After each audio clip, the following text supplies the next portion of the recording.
Upon receiving that video from my uncle, I sensed my entire world shift dramatically. There they sat, my parents and my brother Matthew, gathered around our weathered kitchen table in Phoenix, discussing me as though I were merely an inconvenience. The well-known Arizona sun poured through the windows, bathing the room in a warm light that seemed to mock the chilling words being exchanged. "Sophie only helps because she owes us," my mother remarked, her tone laced with disdain. "After all we've done for her, paying the mortgage is the least she can manage."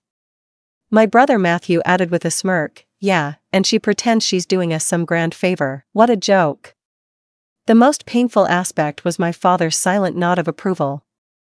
The man who had once guided me in learning to ride a bike and assisted me with my math homework now sat there, permitting them to dismantle me.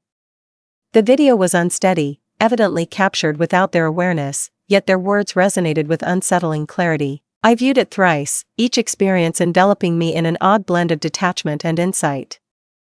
Over the last 4 years, I had been diligently remitting significant sums towards their mortgage via my LLC, Divine Investments.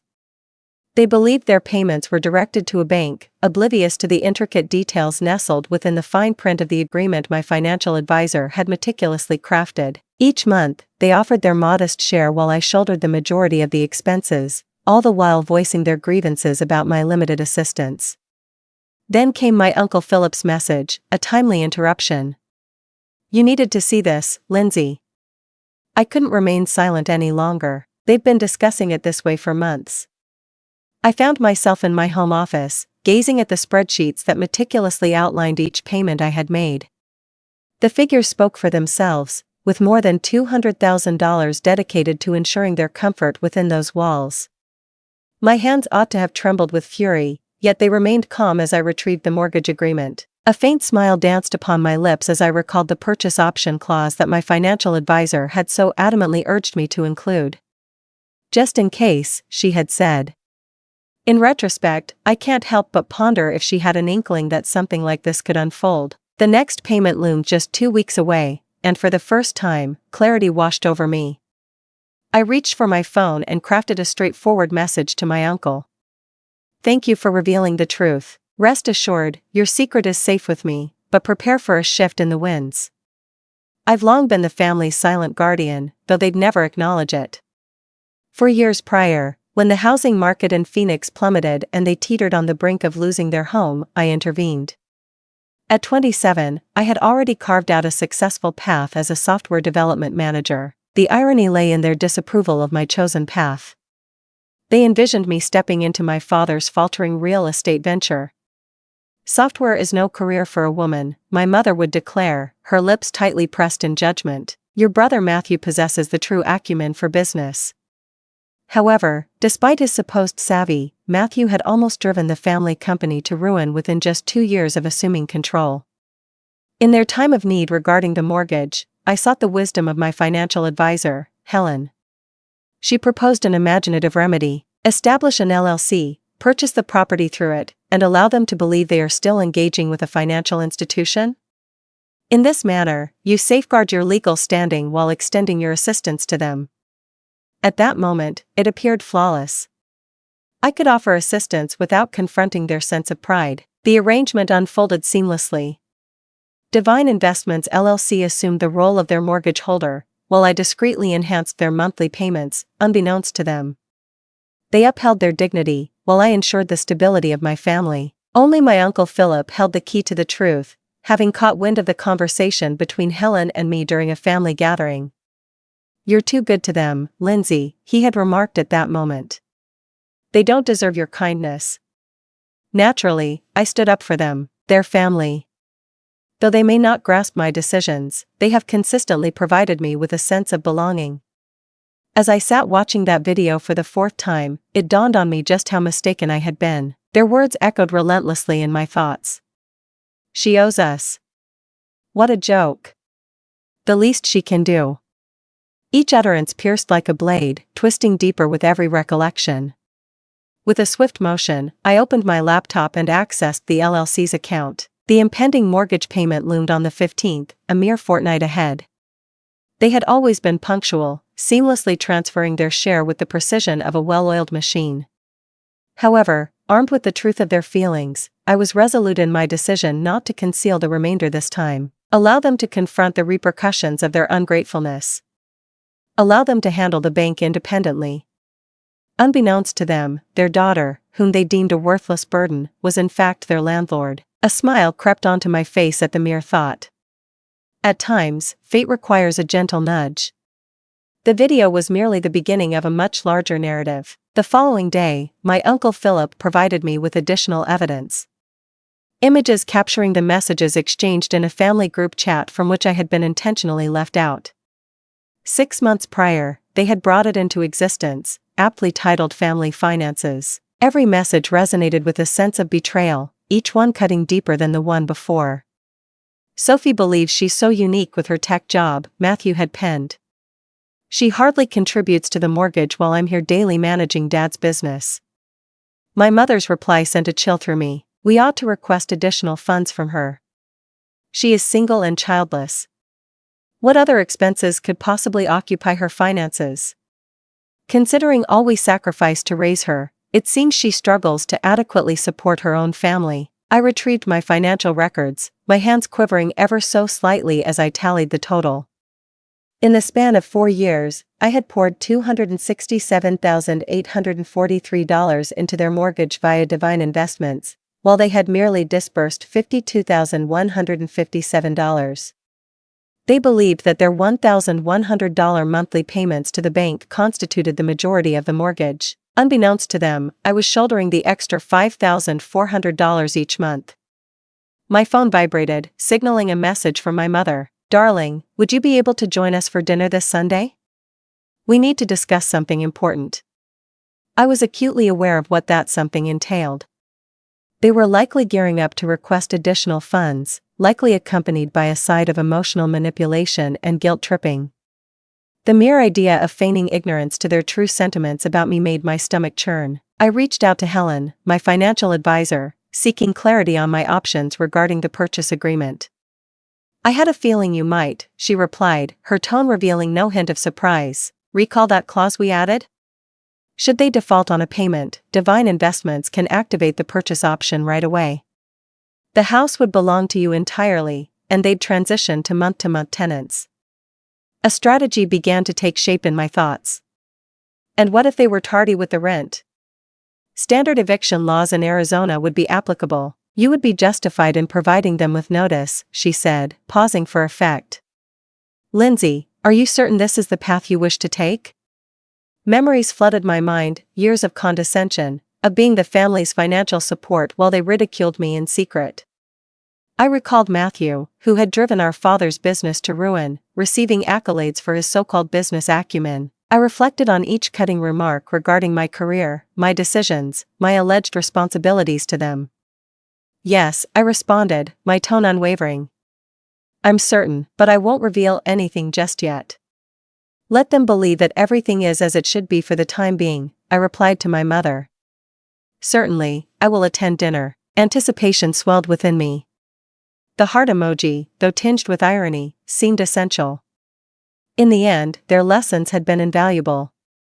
At times, the most satisfying retribution demands an impeccable mask of composure. The upcoming mortgage payment loomed just 13 days away, and for the first time since this arrangement commenced, I found myself unable to be there to catch them when they stumbled. Sunday dinner resembled a test of restraint. I reached their Phoenix residence precisely at 6, the setting sun casting the desert in hues of orange and purple. The house, my house, if we're being precise, stood unchanged, a mirror of its appearance from 2 decades ago. The comforting aroma of my mother's lasagna lingered in the air, a deliberate reminder of more joyful moments. Sophie, darling. My mother hurried to embrace me, her designer bracelet glinting in the light. I observed it was fresh, likely acquired with funds that ought to have been allocated to their mortgage payment, which was due in just 9 days. Matthew occupied his seat at the dining table, exuding an air of self-satisfaction that seemed more pronounced than ever, clad in his meticulously pressed business casual ensemble. Hello, sister. It's commendable that you prioritize your family, I mused, a smile creeping onto my face as I recalled his message about my lack of assistance. Little does he realize that the very fabric of his existence is woven from the threads of my generosity. I always have time for family, I replied, the irony heavy on my tongue. My father stepped out of his study, his reading glasses resting on the bridge of his nose. He was poring over some papers that I caught a glimpse of, bank statements. The sight almost brought a chuckle to my lips. They meticulously crafted their pitch. Before we eat, my mother started, placing the lasagna on the table. We wanted to discuss something significant. She cast a glance at my father, who offered an encouraging nod. Of course, I replied, helping myself to a serving. What's on your mind? Matthew cleared his throat. As you are aware, my father's business has encountered a few obstacles. The real estate market isn't what it used to be, I mused, taking a bite of lasagna and savoring each slow chew. Challenges had beset the business ever since Matthew assumed control, even as the Phoenix market thrived like never before. We've been reflecting, my mother said, extending her hand toward mine across the table, on how fortunate we are to have such a thriving daughter. Your father and I sacrificed so much to give you a good education. I observed her performance with a fresh perspective. The delicate gesture, the evocation of their sacrifices, it was all so meticulously orchestrated. The mortgage payment has become quite a burden, my father interjected, his voice imbued with that familiar tone of paternal authority that had always made me feel diminutive. And with you excelling in your computer work. Software development, I corrected instinctively, though they'd never taken the time to grasp the distinction. Right, he said, waving his hand dismissively. Well, we were wondering if you might be able to assist further with the monthly payments. After all, this is your family home too, she said. If they only knew how much of it was already mine. We're only asking for an extra $2,000 a month, my mother added swiftly. It's not much considering your salary. I savored another bite of lasagna, seizing the moment to steady my nerves. They demanded an additional $2,000, completely unaware that I was already shelling out more than $5,000. The boldness was nearly commendable. I'll consider it, I replied at last, my tone even. The times are rather unpredictable at the moment. Unpredictable? Matthew let out a derisive laugh. Please, we all know you're doing fine. Unlike some of us who are actually working hard to keep this family's legacy alive. A smile crept onto my face as I envisioned the notification their bank would dispatch when the payment slipped through their fingers next week. Indeed, you are correct, Matthew. Sometimes we all get exactly what we deserve. After dinner, I made my way to the bathroom, but chose to take a purposeful detour past my father's study. The door stood slightly open, allowing the faint sound of my parents and Matthew engaged in quiet conversation to drift through. I halted, my heart racing as their words floated away. She's not going to help, Matthew remarked, his tone laced with bitterness. Did you notice how she just sat there, exuding superiority with her tech wealth while our business is floundering? Patience, my father replied. We have another option. Do you recall the investment documents I discovered in her cloud storage when she accessed our Wi-Fi last month?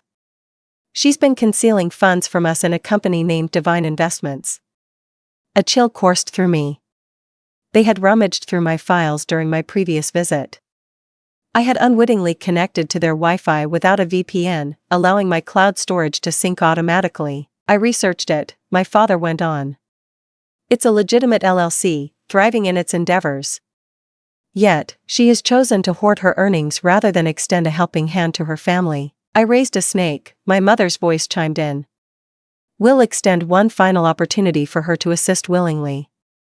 If she declines, I'll bring up that incident from college when she withdrew funds from your business account to cover her tuition. She believed we were oblivious, yet we held the evidence. She'll need to assist us now. I struggled to suppress a laugh, biting my lip in the process. What was the discussion regarding the money? I had taken it with my father's consent when their payment for my tuition failed to clear. I had repaid it within a month, interest included. I possessed emails that substantiated every claim. Their efforts at blackmail were as feeble as they were frantic. And if that doesn't work, Matthew added, we can always contact her company's HR department, inquire about her mental stability, perhaps even imply that she's been misappropriating company resources for her own projects. That would get their attention. The nonchalant manner in which they spoke of dismantling my career sent a chill coursing through my veins. These individuals were far from family, they were leeches cloaked in familial guise. I discreetly retreated to the bathroom, flushed the toilet for effect, and then made my way back to the dining room. They re-entered shortly after, each adorned with rehearsed grins. "Sophie, my dear," my mother said with a gentle warmth. "Have you given any thought to what we discussed? About helping more with the mortgage?" I held her gaze firmly. "Actually, I have. Indeed, you are correct. Family ought to support one another. I will provide you with an answer in approximately 8 days."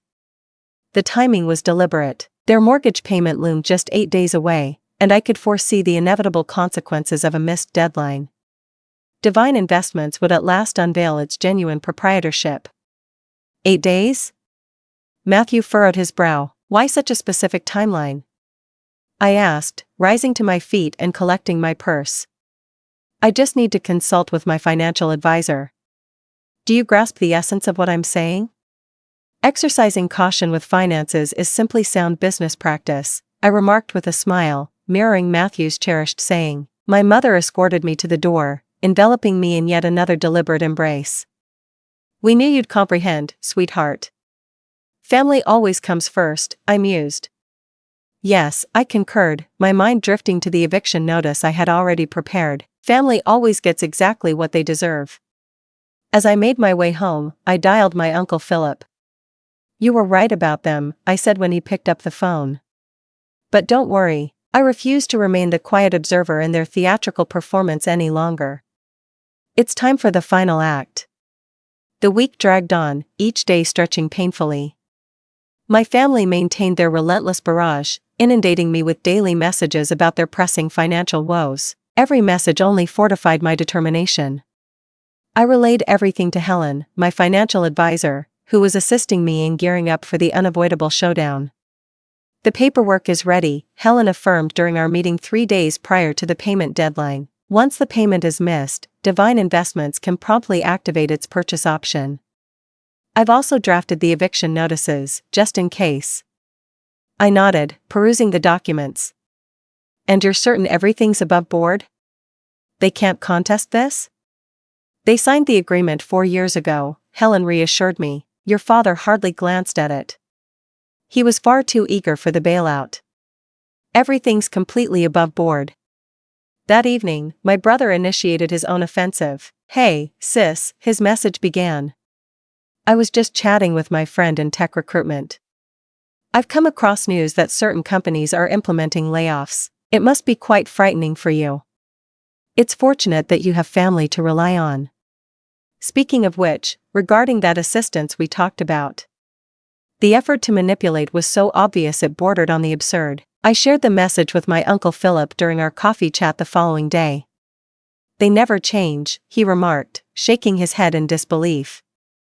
"My aunt and I observe as they carry out this ritual with each member of the family. That's the reason we kept our distance all those years ago." "Did you know they went through my files during my visit?" I inquired. "Not surprised. Your cousin experienced the same treatment during her stay there last year. They're constantly seeking an advantage." He took a moment to reflect. "Are you prepared for the consequences?"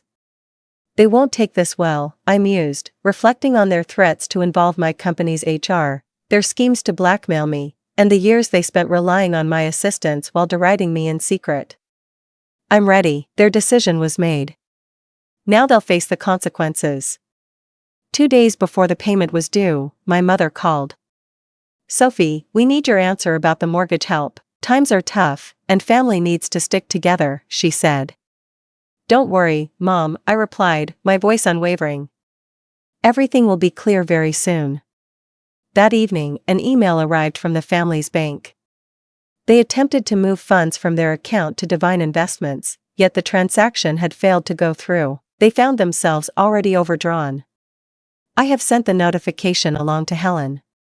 "Let's begin," she responded. "Shall I commence the proceedings tomorrow?"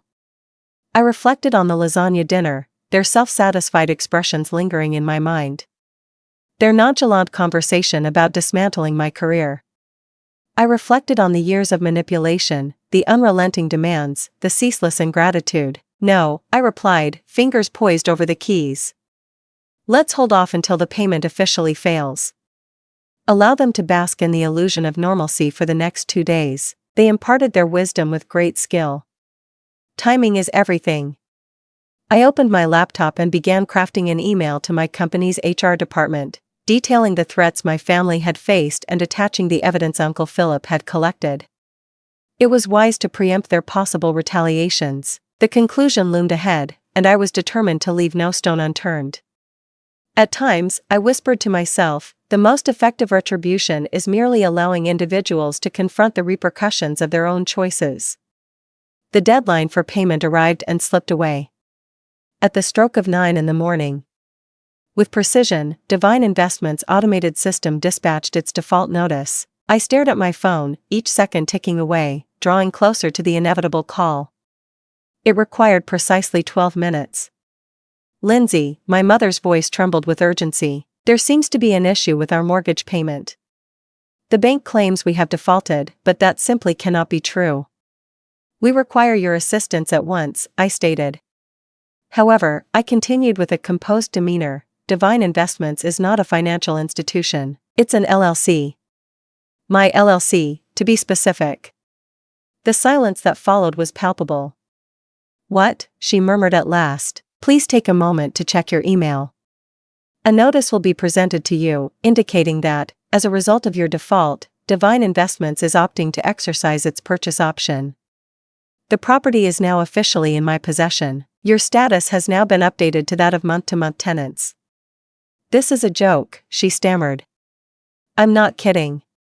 For 4 years, I've been shouldering most of your mortgage while you all laughed at me in secret, labeled me a burden, conspired to extort me, menaced my career. How did you?" Uncle Philip showed me the video. He revealed it all to me.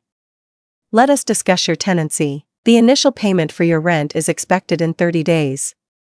I recommend you begin searching for another place to reside," my father's voice interjected abruptly.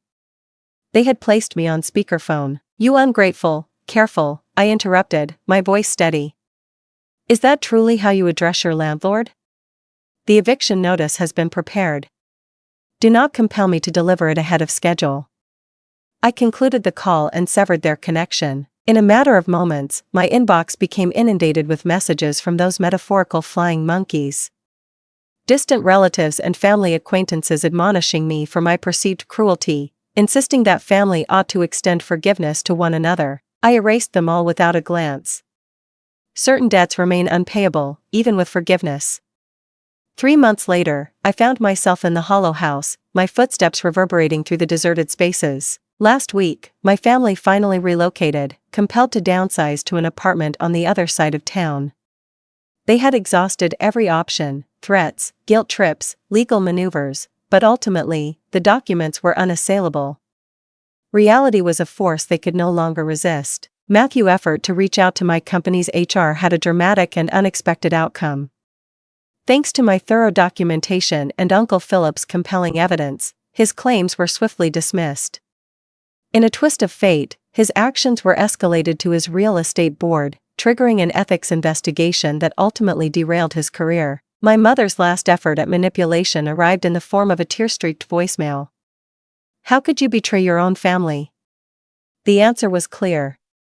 They had demonstrated precisely what family signified to them, and I had finally accepted their truth. I strolled through the kitchen, the very place where it all began, where they gathered around the table, hurling insults at me while I footed the bills. The irony hung heavy in the air. Later, Uncle Philip and his wife would arrive to assist me in readying the house for sale. The funds would be directed towards creating a foundation aimed at assisting victims of financial abuse. Perhaps something positive could emerge from this, after all. Just then, my phone vibrated with a message from Helen. "I just received word from their attorney. They are finally putting pen to paper on the final documents. It's truly come to an end." I smiled, surveying the vacant house one final time. They had instilled in me the belief that family should always take precedence, yet they had never clarified which family that entailed. I made the choice to prioritize myself, and for the first time in years, that decision felt utterly correct.